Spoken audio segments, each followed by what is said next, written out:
Essex skittled for 99 by Fletcher 6 for. After almost 3 years of waiting, Nottinghamshire finally have a first-class win to celebrate. But could they build on that result against an Essex side smarting, held to a draw by Worcestershire, and desperate for a win that would be key to keeping their title defence alive? There was a battle of former England teammates early on, and Broad, steaming in with the new ball, got the better of his former skipper. Cook out caught behind. A few overs later, Fletcher dealt with Wesley, and in spectacular fashion, off stump taken out of the ground. Brown and Lawrence ticked the score past 50 and kept going. They were threatening to establish an important partnership.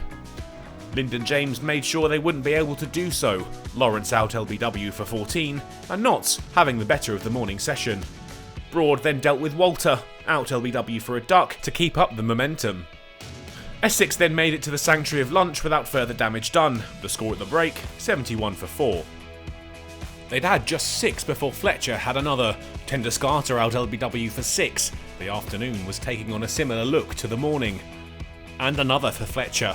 Wheater strangled down the leg side, and Essex's innings coming apart at the seams.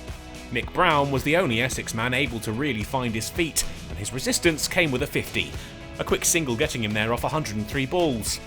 With the score 1 run from triple figures, Fletcher had Brown out, his full delivery well caught at backward point. Then a 5th for Fletcher all of 2 balls later. Snater caught behind for a duck, and the big man had a 5-fer to his name, and he didn't look like stopping there. Siddle lasted just 1 ball, out LBW, 3 wickets now on the over, and Fletcher on a hat-trick. Lyndon James wrapped it up in the next over, Porter LBW for a first ball duck, and Essex all out for 99.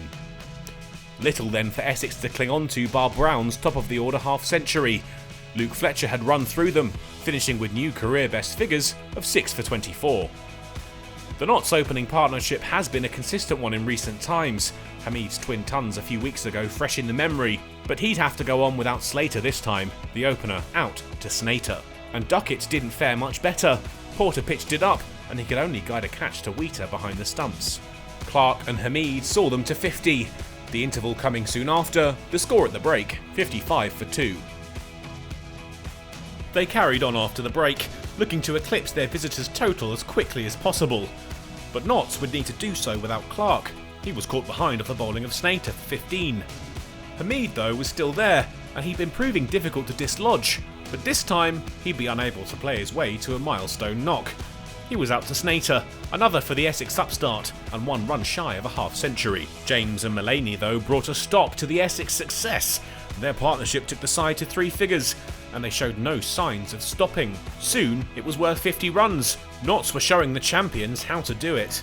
The pair brought the 150 up for the hosts as the shadows started to lengthen across the Trent Bridge surface. Mullaney plundered his way to a quick 550, another big shot enough to take him there off 57 balls. Bad light saw the day come to an end, both men still at the crease and nearing 200. The score at the close, 188 for 4.